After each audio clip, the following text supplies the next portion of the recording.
L'attaque de Rafah a marqué les esprits, c'est indéniable. Les vidéos ont fait le tour du monde. Ces images tragiques ont choqué. Chaque mort de civil est un drame pour nous tous, alors qu'elle fait malheureusement partie de la stratégie du Hamas.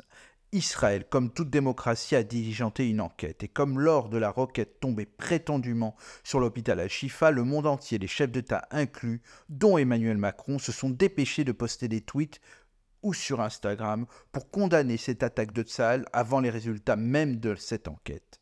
Celle-ci démontre que l'organisation terroriste a placé des munitions au milieu des civils palestiniens, ce qui a provoqué leur mort avec cet incendie.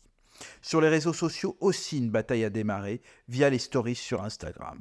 On y voit sur une première image des milliers de tentes alignées à perte de vue devant des montagnes et au milieu ce slogan « All eyes on Rafah ». Tous les yeux sont tournés vers Rafah.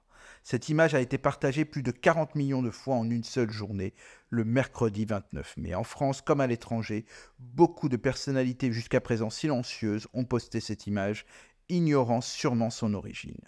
Celle-ci a été envoyée la première fois venant d'un compte appartenant à Chav42, un utilisateur se présentant sur son site comme un photographe venant de Malaisie.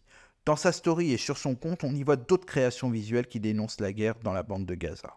Certains posts niant ouvertement l'existence de l'État hébreu, à l'instar d'une carte barrant d'une croix rouge le nom d'Israël et en le remplaçant par celui de la Palestine. Une autre image utilisant la viralisation extrême de ces stories sur Instagram, montrant la carte d'Israël recouverte intégralement par le drapeau palestinien, a été postée de trop nombreuses fois et a été surtout diffusée par des personnalités comme Inès Reg, comptant plus de 2,3 millions de followers. Le côté instantané de poster ces images de manière irréfléchie la plupart du temps a permis une diffusion ultra rapide sans que les personnes postant celles-ci puissent penser aux conséquences. D'ailleurs, Inès Reg l'a retirée assez rapidement. Mais avec cette nouvelle image, nous avons franchi une nouvelle étape dans la tension sur les réseaux sociaux entre les deux camps. En réponse à ces images, plusieurs visuels ont été créés avec de l'intelligence artificielle défendant les otages en général. Parmi ceux-ci, il y a eu un visuel magnifique créé par Yael Nadjar Talafré de l'agence Sidewalk Media. Celui-ci a été partagé 42 millions de fois le mercredi 29 mai aussi.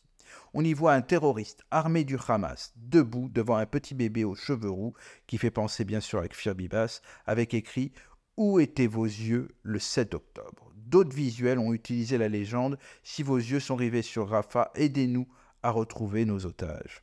Le jeudi 30 mai, le compte de Benjamin Clermont, qui a posté ce visuel sur Instagram, a été suspendu car celui-ci a été déclaré comme choquant, alors qu'il ne fait que répondre à la propagande du Hamas. En conséquence, les 42 millions de stories partagées dans le monde entier ont été supprimées. En likant, repostant et en donnant un maximum d'audience à ce visuel de résistance face à la barbarie et au terrorisme des algorithmes, le compte suspendu a été réhabilité et les stories disparues ont fini par revenir. Je l'ai très souvent rappelé sur cette antenne que la communication était une arme, la bataille était déjà lancée depuis des mois, mais celle-ci prend une autre dimension. Ces visuels diffusés, l'un en réponse de l'autre, ont une grosse audience. On note que manifestement qu'elle a réveillé la majorité silencieuse qui s'exprime enfin. Et surtout nos jeunes, en masse, ont reposté. Peut-être qu'avec cette bataille sur Instagram, nous avons une façon solide de enfin mobiliser nos jeunes.